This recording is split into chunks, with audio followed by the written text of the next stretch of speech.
The horizon doesn't just glow, it screams.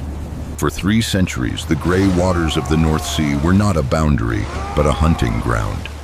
To look out at the mist was to stare into the eyes of an impending storm, a storm made of oak, iron, and a hunger that could never be satisfied. They were the shadows of the fjords, the wolves of the waves, and the architects of a chaos that would eventually build the foundations of the modern world. We call them Vikings. But to those who lived through their reign, they were simply the Northmen, a force of nature that arrived without warning and left nothing but silence and legend in its wake. This is not merely a chronicle of conquest. It is a dark study of survival, the cost of betrayal, and a pursuit of power that redrew the maps of the known world. History often prefers a simple binary picture of these warriors. In one frame, there is the brutal marauder, the axe-bearing figure emerging from the fog to dismantle the peace of a coastal sanctuary. In the other, we find the noble pioneer, the navigator who touched the shores of a new continent centuries before the rest of the world even suspected its existence.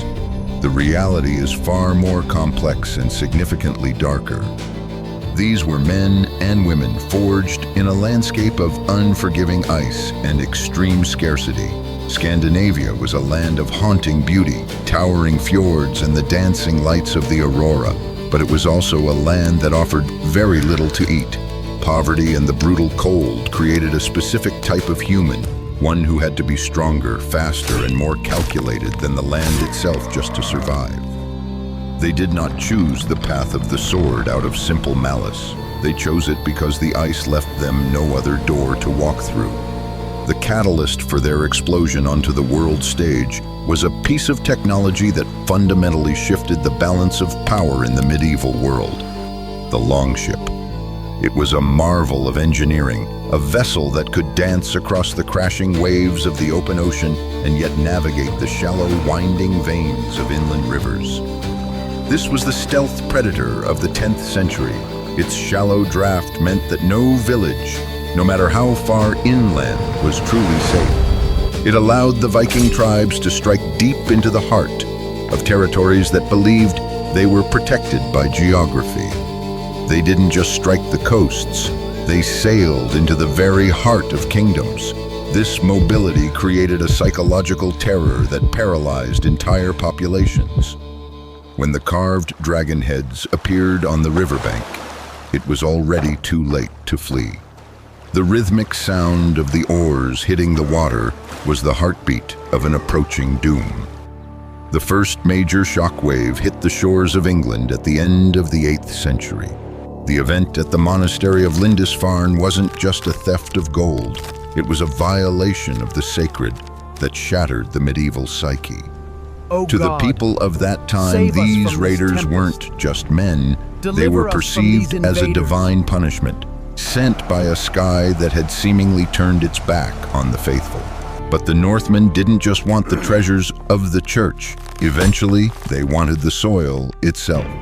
For decades, the British Isles became a chessboard of high stakes.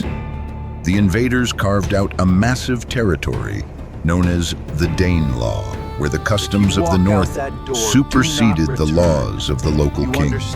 It was a collision of cultures that left the English language forever changed. Every time we speak of the sky, or eggs, or even the law, we are using the vocabulary of the invaders who once held the island by the throat. While some looked west to the islands, others turned their prows toward the rising sun. The Swedish Vikings, often called Varangians, embarked on an odyssey that defies belief. They didn't just raid, they became the ultimate mercenaries and traders, moving through the shadows of the deep forests. They pushed their ships down the great rivers of the east, the Volga and the Dnieper, cutting through the dense wilderness of what we now recognize as Russia and Ukraine. There is a deep historical debate regarding their role in the founding of the Kievan Rus, but their influence is undeniable. They reached as far as the Caspian Sea and the glittering gates of Constantinople. where they served as the elite bodyguard for the Byzantine emperor. These northern wolves were the only ones trusted to guard the most powerful man in the world, precisely because they feared nothing and owed their loyalty to no local faction. They were the ultimate outsiders in a world of intrigue.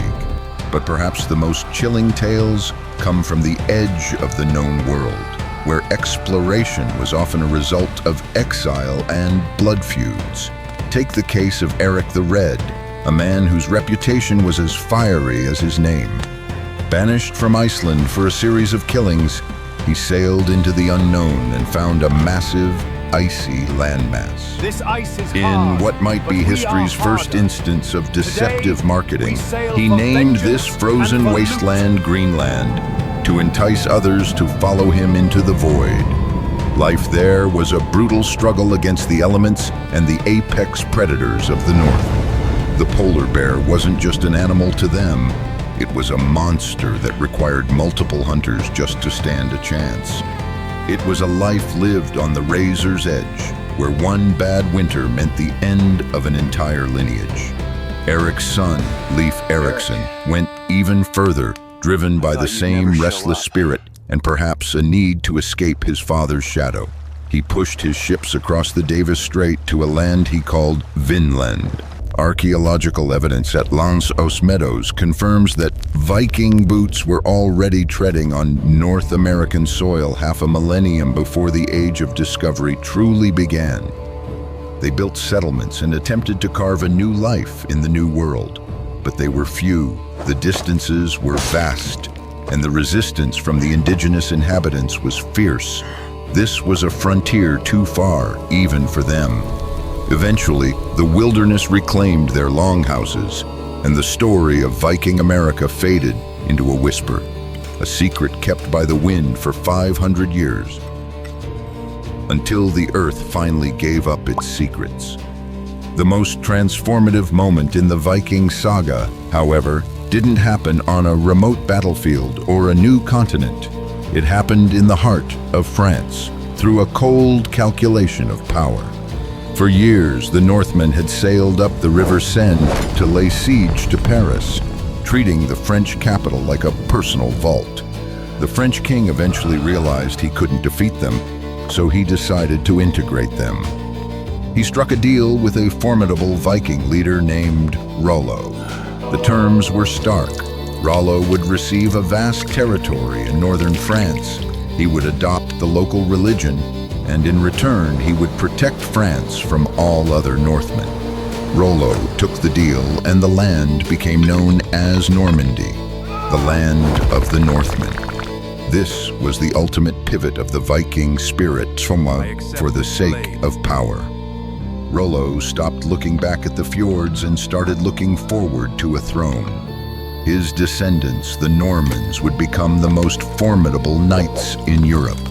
They traded their longships for heavy cavalry and their axes for lances. They were Vikings in spirit, but continental in culture. They built cathedrals with the same intensity they once used to dismantle them. And in the year 1066, this evolutionary line would come full circle in one of the most pivotal moments in human history, as the ghosts of the past returned to haunt the present. The year 1066 was a collision of three worlds. In the north, the legendary Harald Hardrada, often called the last Viking king, attempted to reclaim the English throne. He was a giant of a man, a veteran of the Varangian Guard, who had fought from the deserts of the Middle East to the frozen wastes of Norway. He represented the old way, the raw power of the axe and the shield wall. He met his end at the Battle of Stamford Bridge, signaling the symbolic death of the Viking Age. But just days later, another descendant of the Vikings, William of Normandy, landed on the southern coast. The struggle for the crown was the final evolution of the Viking legacy. William, a man of Viking blood but Norman iron, crushed the local resistance. He didn't just raid England, he consumed it. He replaced the entire ruling class, built massive stone castles to silence the populace and wove the French and English identities together. Modern royal lineages can trace their origins back to this Norman Viking conqueror. The raiders hadn't disappeared. They had simply put on crowns and started calling themselves kings. The violence had been institutionalized, and the chaos of the raids had been replaced by the order of the state. As the fires of the Viking Age began to cool, a new conflict emerged: the battle for the soul. The conversion of the North was not a peaceful process of hymns and sermons. It was a brutal top-down imposition of a new order. Warriors, Kings like me. Olaf Tryggvason realized that a unified belief system was the only way to build a unified state. He offered his subjects a choice: the water of baptism or the cold edge of a blade. Legends tell of those who refused, being bound and silenced, or forced to watch as their sacred shrines to the old gods were reduced to splinters. It was a campaign of spiritual coercion that eventually turned the fierce warriors of the North into the subjects of the church. The old gods were driven into the shadows, replaced by a singular authority that demanded order and obedience. Yet even as the old gods faded, the Viking spirit remained embedded in the machinery of the modern world. We see it in the very air we breathe today, often without realizing the debt we owe to the North. When you connect your phone to a wireless speaker, you are using technology named after a Viking king.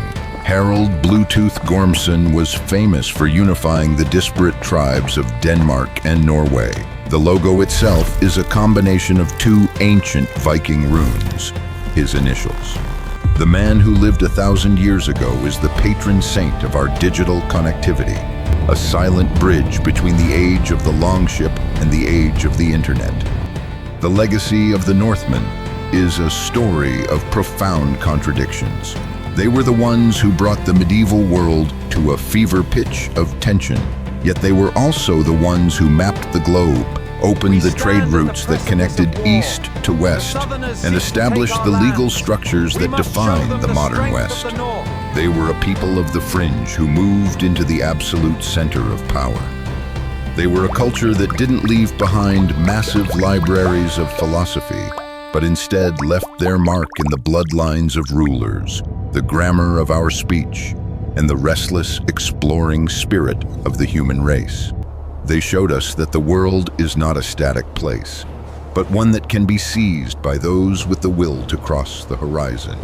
To study the Vikings is to look into a dark mirror of our own ambition. They remind us that the line between a hero and a villain is often just a matter of perspective, which side of the steel you are standing on.